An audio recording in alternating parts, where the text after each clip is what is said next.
So, Richard, I got to say, I think this is so unfair that anyone is making a big deal about this. This is a guy in the privacy of a hotel room, allegedly with friends. He's doing what plenty of guys his age do or would like to do in Vegas. He's on vacation from military service.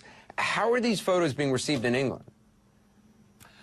The argument you just put forward is exactly that which the palace is suggesting.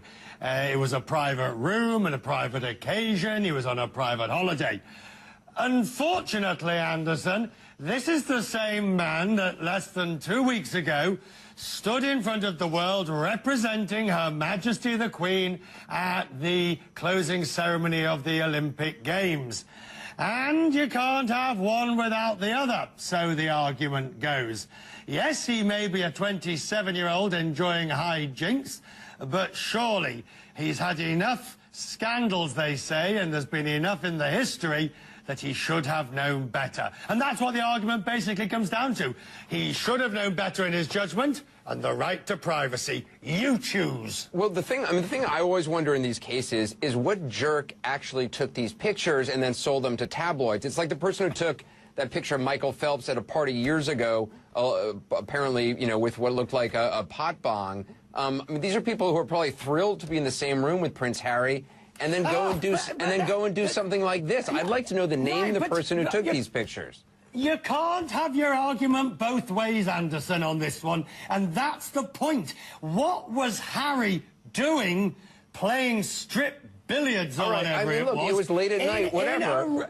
But what kind of a slug would be in the room with him and then, you know, probably all excited to be in the room and then take these pictures and then go sell them? I just think the person must be a slug, and I wish they would be revealed and so we can know about them. I'd love to ask them some questions.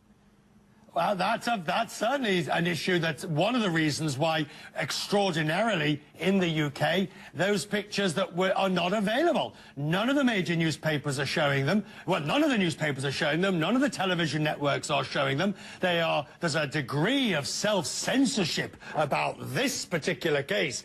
Obviously because of the phone hacking scandal, obviously because of the Leveson inquiry into these issues, obviously because they know they've been drinking at the Last Chance saloon, and so they've run in the opposite direction. A degree of self-censorship that few of us have ever seen before.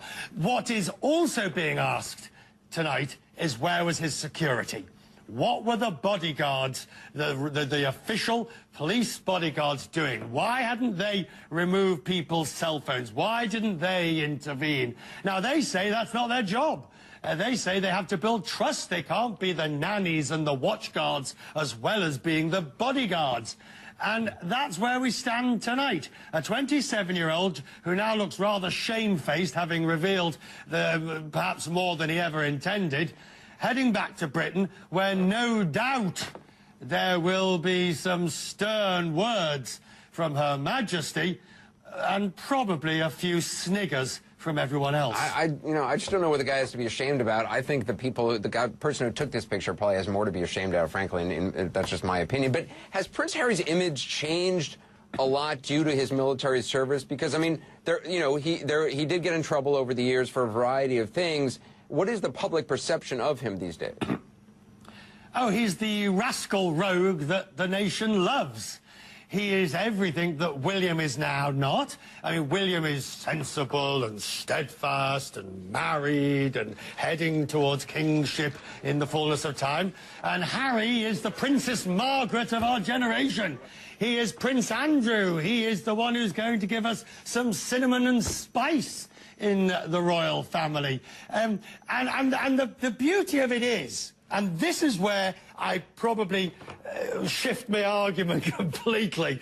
The beauty of it is his duty and service in the armed forces that has changed the perspective. He demanded to go into battle. He demands to be treated like anybody else. He is the sort of person that the British people, the British working man looks at. Well, the British woman looks and thinks of, I wouldn't mind a bit of that, and the British working man thinks, I wouldn't mind having a pint with him in the pub. And that's Harry's attraction.